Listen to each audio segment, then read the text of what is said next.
Pourquoi il ne faut pas attendre d'en arriver là pour réagir face à un ou une perverse narcissique? Voici donc le thème de ma vidéo d'aujourd'hui. Bonjour, je m'appelle Laure Dupré-Lavigne, je suis consultante intuitive et auteure et j'accompagne celles et ceux qui souhaitent s'apporter davantage d'amour pour eux-mêmes, et pour cela j'utilise plusieurs outils qui sont notamment le tarot de Marseille et l'EFT. Si c'est votre première visite sur ma chaîne, alors je vous souhaite la bienvenue et n'hésitez pas, si ça n'est pas encore fait, à vous y abonner en cliquant tout de suite en bas à droite sur la petite icône rouge. Voilà, vous serez averti de mes prochaines vidéos. Et puis en attendant, n'hésitez pas à visiter mon site www.magiedelame.com. Voilà, vous en saurez un petit peu plus sur qui je suis et ce que je fais. Alors, pourquoi ce thème de vidéo? Eh bien, voilà, j'avais envie de vous partager quelque chose. Pourquoi il ne faut pas en arriver là avant de réagir face à un ou une perverse narcissique? Eh bien voilà, c'est une vidéo assez spontanée parce que ça m'est arrivé il y a très peu de temps. Eh bien, je me suis réveillée un matin avec mon téléphone professionnel qui a sonné. 6h30 du matin. C'est pas habituel. Alors je me suis dit, bon, c'est peut-être quelqu'un qui s'est trompé. Et puis bon, j'ai laissé couler, j'étais encore en train de dormir, hein, pour tout vous dire. Et puis je me suis dit quand même, il y a un message, donc je vais l'écouter. Et là, stupeur, stupéfaction, qu'est-ce que j'entends? Une personne au bout du fil qui m'explique à quel point elle est désespérée, une femme. Elle est désespérée parce qu'elle ne sait plus vers qui se tourner. Elle est arrivée à un point où elle va commettre un acte qu'elle pourra regretter toute sa vie, et elle me dit: j'ai envie d'en finir avec moi-même. En gros, eh bien, je veux en finir avec le PN et puis je vais en finir avec moi à la fin. Quand j'ai reçu ce message, je peux vous dire, je sais pas, j'ai écouté le message à peu près 5 ou 10 minutes après, et je me suis précipitée pour répondre à cette personne. Je l'ai contactée immédiatement. Et parce que j'ai senti que là, c'était pire qu'une urgence, c'était un appel au secours, c'était pire que ça. Et donc, j'ai eu cette personne au téléphone, et cette personne, je lui ai dit: écoutez, on va se poser. Je ne suis pas préparée, je me réveille simplement. C'est pas grave. J'ai posé mon trépied, j'ai posé mon téléphone, et je lui ai dit: écoutez, on va s'appeler par cam. Et vous allez faire exactement quelque chose. Vous allez, en fait, je lui ai proposé une séance de EFT. Voilà.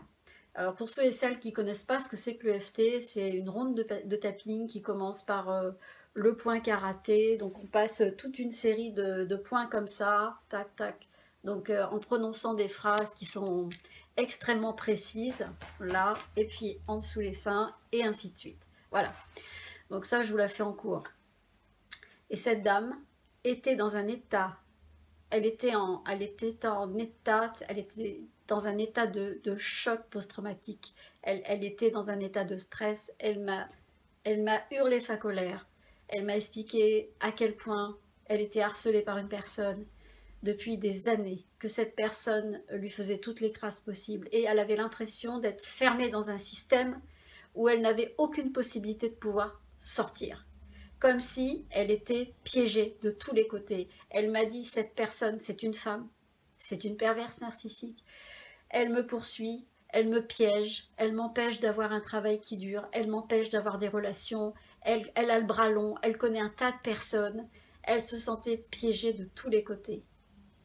Et tout ça parce que, et donc elle a accordé le fait que je puisse en parler aujourd'hui avec vous, tout ça parce que cette personne, au départ, eh bien, avait des vues, hein, donc sûrement que, voilà, entre femmes, il peut y avoir des attirances, bien évidemment. Et il se trouve que la dame qui m'a contactée n'a pas répondu aux avances de cette femme. Et cette autre, donc, perverse narcissique, s'est vengée de toutes les manières parce qu'elle n'avait pas réussi à l'obtenir. Elle n'avait pas réussi à l'avoir comme maîtresse ou amante, enfin, peu importe. Et donc, à la suite de ça, il y a eu un déchaînement de haine, de méchanceté, d'action. Mais elle m'a dit: c'est une persécution. C'est une vraie persécution, j'en peux plus, j'ai envie d'en finir avec elle. Vous imaginez, est-ce que vous pouvez imaginer le choc, bon déjà de ce que j'ai pu entendre, et l'urgence que j'ai ressentie, et le mal-être, parce que je me suis dit, mais bien sûr que quand on peut se retrouver dans une situation où on est prêt à passer à l'acte. On peut devenir dingue, en fait. On peut tellement perdre la raison qu'on peut arriver à un point où, eh ben, on a envie de flinguer l'autre, on a envie d'arrêter ça. Et on se dit, ben, même si moi j'en finis avec moi-même, mais au moins ça sera terminé. Alors j'avais envie de vous faire cette vidéo qui ne va pas durer 3 heures, mais essayez de bien réfléchir et essayez de ne pas en arriver à ça. Alors, pour la petite histoire, enfin, c'est pas une petite histoire, mais cette dame, je lui ai fait, on est resté 1h30 ensemble. Je lui ai fait plusieurs rondes de tapping. Au début, je voulais qu'elle répète des choses, mais elle n'était pas en état. Elle hurlait sa rage, elle hurlait. En fait, elle m'a balancé, mais j'ai accueilli. Parce que je savais que, voilà, j'étais là pour ça. Il fallait qu'elle lâche il fallait que cette violence ressorte. Et j'avais l'impression, vous savez, que c'était comme si elle était sous pression comme une cocotte minute. Et quand elle s'est retrouvée devant moi via la cam, eh bien, elle a balancé toute sa haine, toute sa rage, et elle s'est apaisée parce que je lui ai fait faire du tapping en même temps pour que, eh bien, elle puisse retrouver en fait une sorte enfin, à peu près d'équilibre, même si je sais qu'elle était dans un malaise mais profond, quoi. Imaginez quelqu'un qui a envie d'accomplir un acte terrible. Imaginons cet acte, cette pulsion qu'elle a eue, et que, voilà, j'ai fait comme j'ai pu. Enfin, vous vous rendez compte, j'étais vraiment dans une posture où je ne savais pas comment réagir. Je me suis dit, mais qu'est-ce que je vais faire? Et puis après, j'ai dit, mais non, mais fais-lui une séance de FT. C'est d'une telle logique, il n'y a pas besoin de réfléchir, il n'y a pas besoin de verbaliser, il n'y a pas besoin, il y a juste besoin de dire, allez, tu tapes là, tu fais le point d'urgence, tu fais un truc, mais tu lui fais faire un truc pour qu'elle puisse se calmer. Et elle a réussi à se calmer, elle m'a expliqué sa vie, elle m'a expliqué ce qu'elle subissait, et je l'ai orientée directement vers quelqu'un. Je lui ai dit, mais ne restez pas comme ça, n'attendez pas d'être au bout, n'attendez pas, et voilà pourquoi. Donc après, elle s'est calmée, elle a pris contact avec la personne vers laquelle je l'ai orientée, elle est revenue vers moi parce qu'elle était extrêmement gênée, justement, d'avoir... voilà, d'être venu à un moment donné où c'était... Mais il n'y a jamais de moment. Hein. Vous savez, quand on n'est pas bien, il n'y a pas de moment. Il n'y a pas de moment pour être mal. Hein, ça peut être au milieu de la nuit, ça peut être à 3 heures de l'après-midi, comme ça peut être à 6 heures du matin, comme là c'était le cas.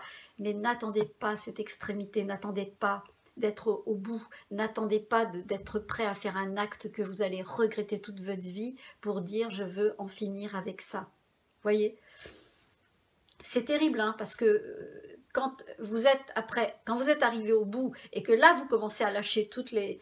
En fait, visiblement, cette personne, si elle m'a contacté, ou elle aurait pu contacter quelqu'un d'autre, c'est que, eh bien, elle savait qu'il y avait une porte de sortie. Elle savait qu'il fallait que quelqu'un intervienne peut-être pour l'arrêter, pour arrêter cette pulsion, en fait. Donc, à ce moment-là, oui, je pense effectivement que j'ai arrêté sa pulsion. Enfin, je lui ai permis d'arrêter sa pulsion, c'est pas moi, hein. Mais je vais vous dire, moi ça m'a choquée parce que je me suis dit, mais ça peut aller vraiment très très loin, quelqu'un qui est dans une désespérance, et puis quelqu'un qui voit plus de solution, quoi, qui se sent acculé, qui se sent harcelé, obnubilé par l'autre parce que l'autre est toujours derrière et que cette personne avait l'impression d'être rien, et quand elle m'a raconté son histoire, eh bien effectivement, elle m'a expliqué qu'elle avait vécu des choses terribles dans son enfance, elle a été abusée par son père, enfin, il y a eu des choses, évidemment, il y a toujours quelque chose de fort à la base, hein, quand on vit ce genre de situation. Et d'ailleurs, vous le savez très bien, tous les gens qui en témoignent, voilà, ont un parcours très très lourd, hein, par rapport à leur enfance, hein, je parle des proies, hein. Et le fait de vivre ça à ce niveau-là, c'était vraiment très fort. Et elle ne comprenait pas l'acharnement qu'avait cette perverse narcissique à continuer encore et encore jusqu'à la mettre à bout. Et en fait, voilà, après, au bout de 1 h 30 de discussion, où je l'ai laissé vraiment verbaliser, où je l'ai laissé lâcher sa colère, on en est arrivé à un point où elle a réussi à trouver, j'allais dire, une sorte, j'allais dire, d'apaisement. Elle est sortie de cet état où elle avait envie de tuer tout le monde, quoi. En fait, c'est ça. Et elle s'est apaisée, elle est repartie de son côté. Moi, je me suis sentie, disons, mieux parce que c'est pas facile de porter ce genre de choses à distance, dans un moment où j'étais pas forcément prête. Et bon, voilà, la vie a fait que, voilà, ça m'a rassurée et j'étais contente de la savoir mieux. Et quand j'ai raccroché le téléphone, je savais que, voilà, elle pouvait aller plus loin et qu'elle allait mieux. Et aujourd'hui, effectivement, elle va mieux, elle trouve des solutions et tout. Mais sachez une chose, et ça je vous le dis, n'attendez pas. N'attendez pas ces extrêmes avant de demander à l'aide. N'attendez pas de faire quelque chose que vous pourriez regretter. Et pour quelqu'un, vis-à-vis d'une personne, et pour vous-même après. N'attendez pas. Donc, c'était ça ma vidéo.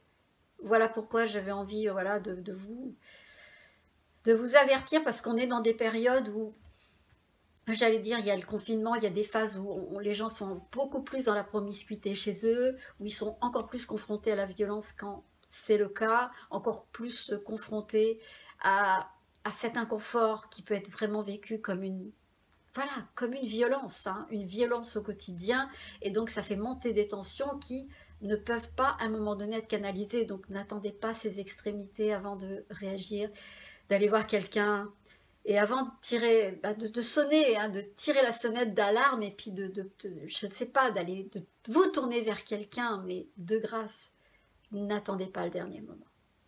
Voilà.